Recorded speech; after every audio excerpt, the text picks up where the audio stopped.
이번 사건은 오전 10시에 벌어졌다고 합니다. 인적이 드문 도로가였는데 일요일 아침이었다 그래요. 자전거를 타고 외출을 하던 한 남성이 있었는데 길가에 쓰러져 있는 여자를 발견하게 됐습니다. 자, 처음에는 그냥 단순하게 술에 취한 여자가 그냥 쓰러져 자는구나 라고 생각했지만 가까이서 보니까 죽어 있는 것이었어요. 자, 발견 당시에 이 여성의 양쪽 발목은요, 흰색 노끈으로 단단하게 묶여있는 상태였었다고 합니다. 여성은 등을 바닥에 대고 누워있는 상태였어요. 하지만 시바는 몸 앞쪽에 나 있었습니다. 자, 이게 범죄 상식인데, 사람이 죽으면 혈액이 멈추죠. 무게에 의해서 혈액이 이렇게 순환되지가 않고 정지된단 말이야. 그러니까 이게 혈액이 이제 액체니까 가만히 있을 때 순환되지 않으면은 가장 아랫부분으로 내려가게 되겠죠. 시반이 그거예요. 그게 고여있는 게 시반이거든요. 그러니까 등을 대고 누워있지만 시반이 앞에 있다라고 하면은 이 사람은 엎드려 있었던 거야. 죽은 채로 한동안. 그래서 앞쪽에 쏠려 있던 거죠. 그러니까 누군가가 시체를 만졌다, 그죠? 건드렸다라는 얘기가 되는 겁니다. 이거는 엎드려 상태에서 죽었었지만 누군가가 어떻게 됐는지 모르겠지만 돌아 누운 상태가 돼버린 거야. 죽고 나서. 일단 여성이 묶인 채로 사망했다라는 것으로 봤을 때 성범죄 상당히 의심이 많이 될 수밖에 없기 때문에 정액 검사를 했어요. 근데 정액 반응은 나타나지 않았지만 여성의 가슴에서 남성의 것으로 추정되는 타액이 검출됐다고 합니다. 이러면 성폭행의 가능성이 또 있어 보이네. 그죠? 자, 부검을 해보니까 정확한 사인은요, 비구폐쇄성 질식사라고 합니다. 비구폐쇄성은 어떤 거냐면요, 우리가 보통 어떤 얘기, 이런 목 졸라 죽은 얘기 들어봤을 때 경부 압박에 의한 질식사 많이 들어봤을 거예요. 근데 비구폐쇄성은 어떤 거냐면은, 일단 경부 압박은 이거야. 목을 졸른 게 경부 압박입니다. 그러니까 입과 코, 이제 숨을 못 쉬죠. 목을 졸랐기 때문에. 자, 비구성은 뭐냐면요, 코, 비, 입구, 그래서 이렇게 막힌 거야. 이렇게. 그러니까 보통 베개나 이불로 얼굴을 눌러서 숨을 못 쉬게 해서 이제 죽인 게 이게 비구폐쇄성 질식사가 되겠습니다. 보통 침실에서 많이 이루어지죠, 이런 방식은. 그러니까 지금은 비구폐쇄성 질식을 했어요. 그리고 나서 타액 검출이 있었고 시바는 앞쪽에 있었다. 그러니까 이거는 성폭행? 아마 이 사람은 밖으로 도망쳐 나와서 뭐 어떻게 생각해야 돼? 너무 어렵다. 개요를 좀 더 알아볼게요. 여성의 입가에는요, 테이프 자국이 있었대요. 테이프로 입을 막았던 거구나. 이걸로 비구성 폐쇄가 됐을 수도 있고, 그리고 손목에는 결박당한 흔적이 손목에도 있었고, 코에는 코피가 나온 흔적도 있었다고 합니다. 좀 폭행이 있었던 거네.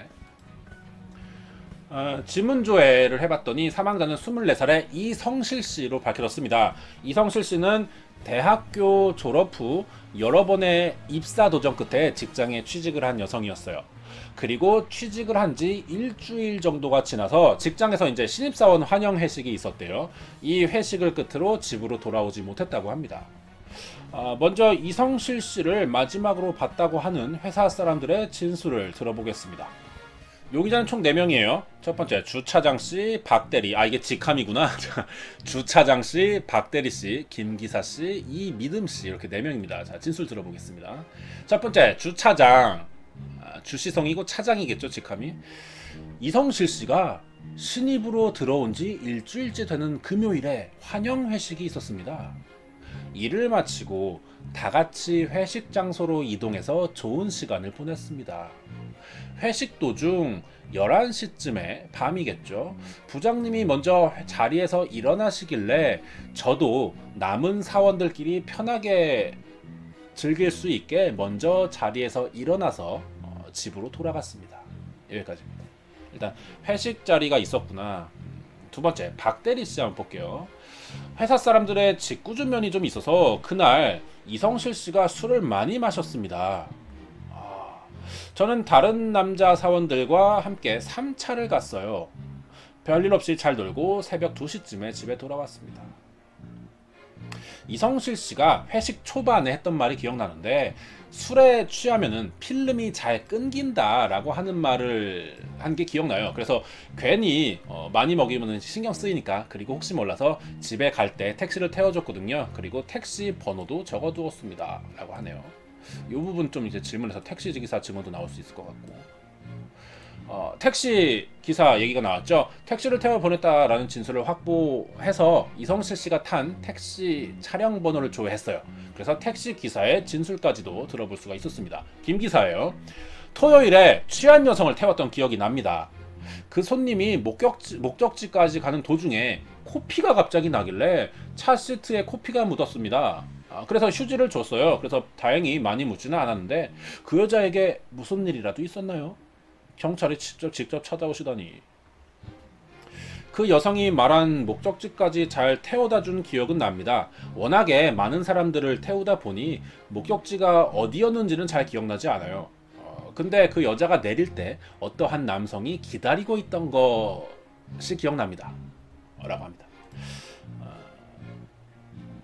이성실 씨 가족들의 말을 또 들어봤어요. 늦게까지 이성실 씨가 들어오지 않자 동생인 이미듬 씨가, 동생이구나, 걱정이 돼서 집 앞으로 한참 동안 마중을 나갔다고 합니다. 이미듬 씨의 증언을 한번 들어볼게요. 누나가 이제 집으로 돌아온다 라는 연락을 했습니다. 그래서 택시를 타고 오겠거니 생각을 해서 밖에서 기다리고 있었거든요. 근데 한참이 지나도 택시는커녕 아무런 차도 지나가지는 않았습니다. 중간에 어디서 잘못된 건지 누나가 워낙에 술이 약해서 조금만 술을 먹어도 필름이 끊겨버리고 정신도 잘 못 차리거든요. 여기까지. 자, 그럼 용의자로 추정되는 사람들, 범인으로 의심되는 사람들의 증언 다 들어봤고요. 자, 그럼 지금부터 이 증언들의 모순점을 찾아내면서 우리가 범인이 누구인지 추리를 해보도록 하겠습니다. 사이먼! 준비됐어요. 추리 시작해주세요.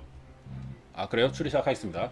아까 미리 시간이랑 질문 개수를 들었는데 좀 늘었어요. 좀 더 쉽게 해주기 위해서 좀 어렵다라는 얘기가 있어가지고 일단 시간은 15분이고요. 질문은 7개 사용할 겁니다. 자, 그러면은 시작하도록 하겠습니다. 일단은 그 사건 개요를 들어보니까 이성실 씨의 가슴에서 발견한 타액, 그러니까 이 성추행이 있었던가, 성폭행이라든지 성추행 이런 게 있었던 건데, 이 타액이 누구 건가 이거 한번 찾아볼게요. 이성실 씨의 가슴에서 발견된 타액은 누구의 것인가요? 이 넷 중에 한 명이어야 돼. 자, 제발. 주차장, 박대리 이렇게 둘이. 타액 결과 왔습니다. 이게 부검 결과가 또 오는구나. 주차장의 타액이었대요. 주차장에 그래서 진술을 물어봤죠. 이 타액이 너의 것으로 나왔는데 주차장씨 이거 어떻게 된 거냐. 자, 진술을 또 받았어요. 그래서 아니 그게 주차장 진술이에요. 아니 그게 내가 너무 취해서 회식 중간에 담배를 피러 밖에 나갔는데 이성실이 밖으로 나와서 나를 막 유혹하지 뭡니까. 나도 그때 취해서 그만 넘어가서요. 잠시 으슥한 곳에서 뭐 여러분들이 뭐 생각하는 그런 일이 있었지만 저는 그녀를 죽이지 않았어요. 여기까지입니다. 주차장, 이게 일단 이 사람의 일방적인 증언이 되기는 하지만 일단은 이성실이 주차장을 꼬셨다. 그래서 이제 잠깐 동안 이제 라면을 잠깐 먹었나 뭐 이런 건 같아. 해브 굿타임 했던 것 같아. 그 뒤에 이제 사건이 벌어졌다. 이 주차장의 말로는 그게 사실이지만 이 사건과는 무관하다라고 하는 것 같아요. 일단 주차장에게 뭔가 혐의가 좀 생기는 느낌이죠. 먼저 장소에서 나와서 집으로 갔다라는 게 이제 이 얘기를 하는 것 같아, 그지? 그럼 박대리는 어떨까요? 회사 사람들이 직구준면이 있어서 그날 이성실 씨가 술을 많이 마셨다라고 했는데 정신을 잃기 전에 택시를 태워 보냈다. 그럼 이거구나. 이성실은 주차장과 잠깐 어디서 해부 굿타임 하고 다시 회식 자리로 돌아왔다는 거야? 박대리 말로는 이성실이 술을 취해서 이제 택시를 태워 집에 보냈다며. 어떻게 된 거지? 김기사일 수도 있어. 이게 택시 범죄일 수도 있거든요. 코피가 나서 시트에 코피가 묻었다고 했죠. 그 혈흔 감정 해봅시다. 혈흔 감정 되나 해봅시다. 김기사 시트에 혈흔 감정 할게요. 이거 할게요. 김기사 차 시트에 혈흔 감정 하겠습니다. 이게 진짜 이성실의 피인지 이거 알아봐야죠. 아니면은 이거 김기사가 거짓말하고 있거든. 그럼 김기사가 이제 혐의가 좀 생길 수도 있겠죠. 택시 운행 루트 이것도 한번 물어볼게요. 택시의 혈액 오케이 왔어. 이성실 씨의 혈액이 발견됐지만 맞아 이성 씨의 혈액이 있었대 그 택시에. 근데 다른 혈액도 같이 발견됐대요. 김 기사의 진술이 있습니다. 여기서 뭐 또 누가 피를 흘렸나 보죠. 내가 택시 운전기사만 20년째인데 별별 사람 다 있어요. 이 차는 10년 정도 탔는데 그동안 얼마나 많은 사람이 탔겠어. 자세한 건 기억이 안 나는 것 같아요. 일단 여기까지. 그럼 이 다른 사람의 혈흔이 만약 김 기사일 수도 있지 않을까? 그치, 아까 이미듬 그 동생이 택시를 본 적이 없다. 근데 만약에 역으로 생각해서 이미듬이 범죄를 저질렀다고 치면은 택시기사의 차를 못 봤다고 거짓말할 수도 있겠죠. 자, 발견 장소가 택시 그 도착 지점을 모른다고 했지. 어떻게 해야 되지? 이 도착 지점을 알면은 이 이성실이 발견된 그 장소랑 거리가 얼마나 떨어지나 이건 또 볼 수 있거든요. 다른 혈액도 한번 볼까요? 다른 혈액은 누구의 것인지 알고 싶어요. 이게 이 주차장 거일 수도 있고 이미듬 김기사일 것도 있어. 그 둘 중 하나 1, 3번 그지? 그럴 수 있어. 가능성이 있어. 알 수 없지만 여성의 혈액 잠깐만 그러면은 어쨌든 김기사는 좀 이런 범행이 가능한 사람이긴 하잖아요. 그죠? 그럴 수 있을 만해. 지금 혐의가 강화된 거야. 이걸로 인해서. 만약에 주차장이나 박대리가 평소에 일주일밖에 안 되지만 입사한 지 일주일밖에 안 되지만 예를 들어서 이성실을 좀 이렇게 추근덕대거나 희롱을 했다거나 좀 이런 정황들이 있어. 만약에 이 주차장 박대리를 용의자로 본다면은 그러면은 이 사람들에 대한 이야기를 좀 동생에게 한 적이 있지 않았을까요? 블랙박스를 봐야 돼? 블랙박스가 대답이 올까? 블랙박스 한번 물어볼게요. 김기사 블랙박스 확인되나요? 운행 루트라던가 이성실을 내려준 지점. 시체를 옮기려면 김기사가 유력해? 그럴 수 있죠. 근데 만약에 진짜 내렸다가 길거리에서 그 길거리일 리가 없어. 엎드려서 시반이 나있다. 이성실 양이 차에 타자 블랙박스가 더 이상 찍히지 않았고 2시간 후인 2시에 새벽 2시죠. 다시 켜졌습니다. 그때는 다른 손님을 태우고 있었습니다. 의도적으로 껐다는 얘기인가? 블랙박스를? 그죠? 김기사가 의도적으로 블랙박스를 껐다는 얘기야 그러면은? 김기사 되게 유력하거든요 지금. 일단 그러면은 주차장은 건너뛰고 박대리 한번 볼게요. 박대리 진술 중에 자기는 택시 태워 보내고 다른 남자 사원들과 3차를 갔다. 그리고 새벽 2시쯤 들어왔다. 이성실 씨가 회식 초반에 술에 취하면 필름이 잘 끊기나 말했는데. 물론 현재 정황상 김 기사가 되게 유력해 보이긴 하지만 어찌까지나 가능성에 대한 얘기예요. 이렇다고 이 사람이라고 할 수 있는 증거는 없으니까. 그래서 다른 사람이 범행을 할 수 없을 만한 이유를 찾아내야 돼. 집 귀가 시간. 잠깐만요. 귀가 시간. 박대리가 언제 집에 들어갔지? 새벽 2시쯤 들어갔다 그랬죠. 주차장은 11시쯤 부장님이 일어나시길래 저도 일어났다. 11시. 이게 사실인가? 주차장과 박대리 이거 한 번에 물어볼 수 있나? 일단 한 명씩 해야겠죠? 주차장이 11시에 집에 들어갔다고 하는데 사실인가요?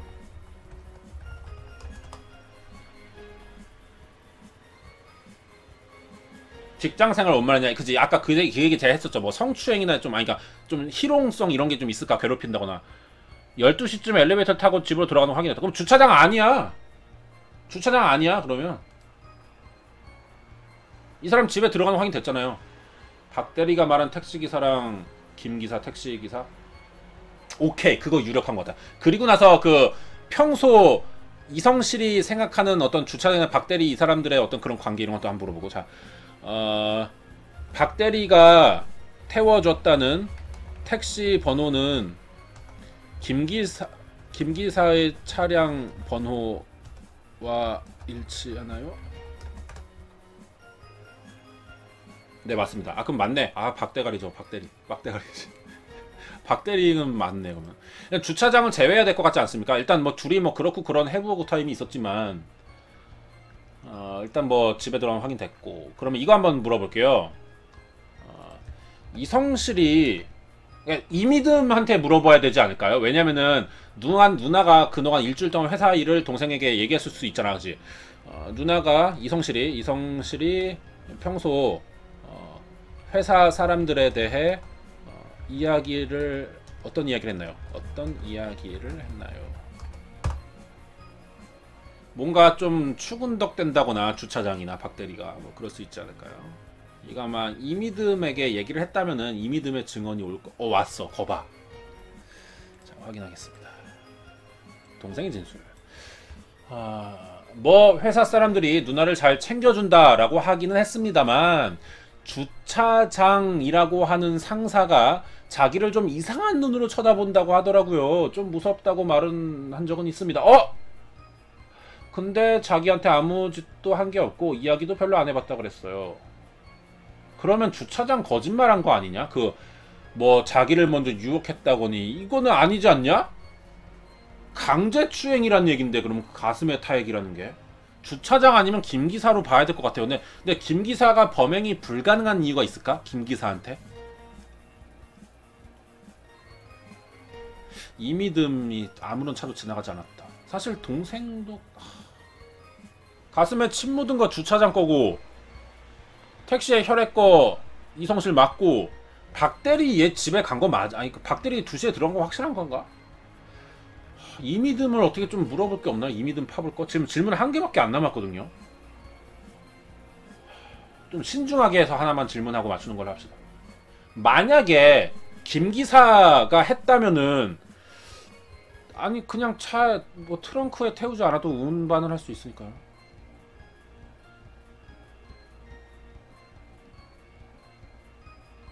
그치, 택시 요금 물어보자. 김기사는 이성실을 내려다 준 뒤 택시 요금을 얼마 받았나요? 이거 택시 요금 해야 되나? 근데 이게 좀 마지막 질문이라 이게 만약에 알 수 없습니다 뭐 이러면 안 되지 않냐?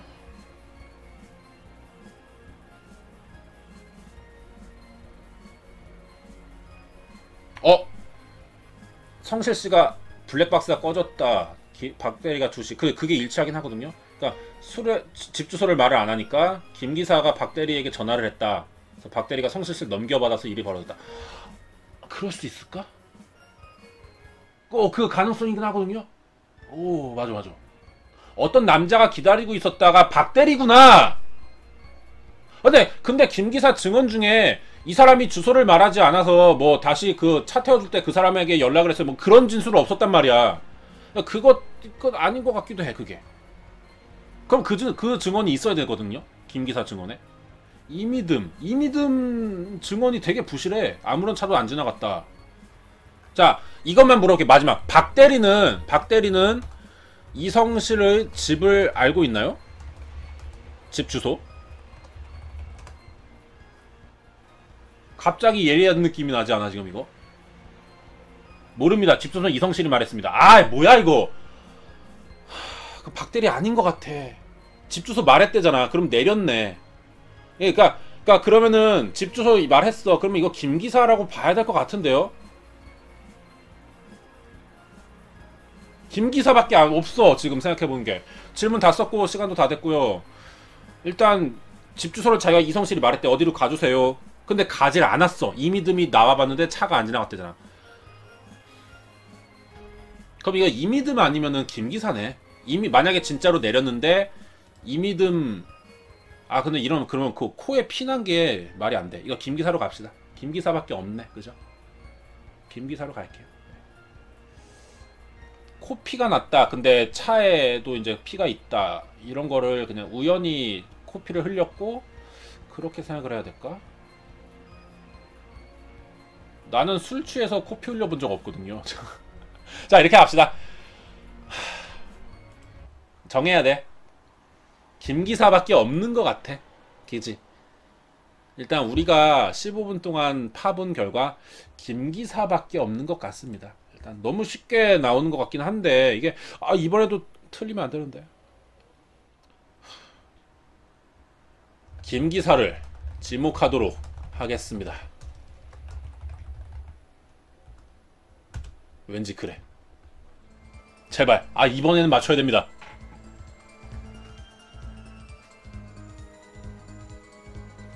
이번 살인 신입사원 살인사건 범인은 김기사가 맞습니다. 야야야. 아, 조마조마, 진짜 조마조마했거든요. 너무 쉬운 느낌도 들고, 진짜로 너무 쉬운 느낌도 들고, 그래가지고 쉽게 풀리는 것 같아가지고 와 다행이다. 범인이 밝혔으니 사건의 내막을 알려드리겠습니다. 빨리 줘, 빨리 줘. 오케이, 사건의 진실.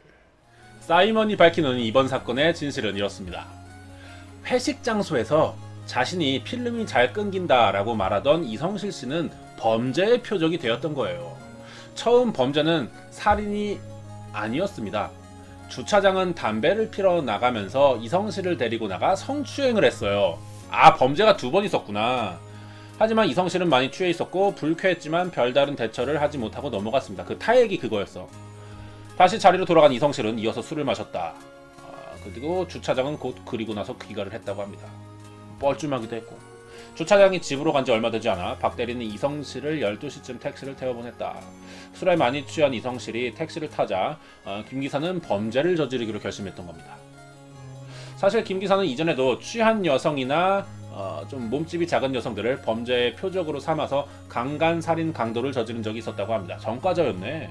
아니, 이런 사람이 어떻게 택시 운전을 했지? 김 기사는 먼저 블랙박스에 전원부터 껐다 그래요. 그리고 으슥한 골목으로 차를 운전을 해서 한참을 가자 이성실은 이상함을 느끼고 김 기사에게 여기가 어디냐라고 물어봤죠. 하지만 김 기사는 차를 세우고 이성실의 얼굴을 가격을 했어요. 정신을 잃은 이성실의 입에 테이프를 붙였고 두 손과 두 발을 묶어서 차 뒷자리에 엎드린 자세로 이렇게 결박을 했었다고 합니다. 그러면서 가격을 할 때부터 나기 시작한 코피가 차 시트에 묻었던 거고, 그리고 김 기사는 다시 차를 몰고 더 으슥한 곳으로 운전을 했어요. 차를 세우고 이성실을 강간하려고 했을 때인 12시 30분쯤에 이성실은 죽어 있었답니다. 아, 이 자세를 어떻게 설명하지? 사진을 보여줄게요. 그러니까 이거를 외국에서 서양권에서는요, 범인을 이제 이렇게 포박을 한대, 범죄자를. 이거를 호그타이라고 부른대요, 이러한 자세를. 자, 근데 이러한 자세로 묶는 거를 금지시키고 있대, 요즘에 국가에서, 여러 나라에서. 왜냐면요, 이렇게 사람을 묶게 되면요, 호흡이 심해지고요, 심장박동이 크게 떨어진답니다. 호흡이 떨어진대. 이 자세로 오래 방치된 상태로 입에 테이프도 묶었으니까 술도 먹은 상태에서 코만 가지고 숨을 쉬는 게 힘들어서 질식사를 했던 거였어요. 이렇게 묶으면 안 되는 거야, 사람을. 이 자세 때문에 문제였구나. 거기다 이성실 씨는 코피도 나고 있었고 그런 상태였기 때문에 더욱더 질식사할 가능성이 높은 상태였겠죠. 이미 죽어버린 이런 상태로 이성실을 보고 김 기사는 한적한 도로에 이성실을 버리고 다시 택시기사 일을 하면서 블랙박스를 다시 켰었다고 합니다. 아, 이렇게 됐었구나. 여러분이 놓치신 단서를 알려드리겠습니다. 아, 놓친 단서가 있었어. 결정적인 증거로는 택시에서 코피가 났다면 닦았을 거고 시체에 코피가 나 있지는 않았을 겁니다. 맞네. 그러니까 코피가 나서 휴지를 줬어. 시트를만 닦았겠어? 코를 닦았겠지? 코도 닦았을 거 아니야. 근데 코에는 코피 자국이 있었단 말이야. 이건 닦지 못했다는 거죠. 이 시트에 닦은 거는 지가 닦았다는 얘기지, 택시기사가. 그렇네. 좀 어려웠다, 이거. 근데 맞추긴 맞췄네요. 그죠? 자, 사이먼과 얘기 좀 해보겠습니다. 사이먼! 이번 사건 범죄 지식도 나름 배울 수 있었고 대단해요. 이래서 사람들이 사이먼 하나봐요. 자, 오늘 수고하셨어요. 다음 주에 더 신박한 사건을 기대할게요. 자, 여기까지 하겠습니다. 다음 주에 어려운 사건으로 돌아오겠습니다. 네, 수고하셨습니다. 시청자 여러분 안녕히 계시래요. 안녕. 이게 사이먼은 참 이렇게 떠나보낼 때 되게 뭔가 이렇게 다음 주를 기다리게 되는 이런 매력이 있는 사람인 것 같아요. 아, 대단합니다. 자, 이렇게 해서 오늘 범죄 추리 게임은 여기서 마치도록 하겠습니다. 다음 주에 또 새로운 사건을 가지고 찾아오도록 하겠습니다. 자, 한 달 넘어서 5주차 방송인데 지금 이제 반응이 좀 나와야 될 것 같거든요. 많이들 좀 봐주셨으면 감사하겠습니다. 네, 다음 주에 만나요. 타란!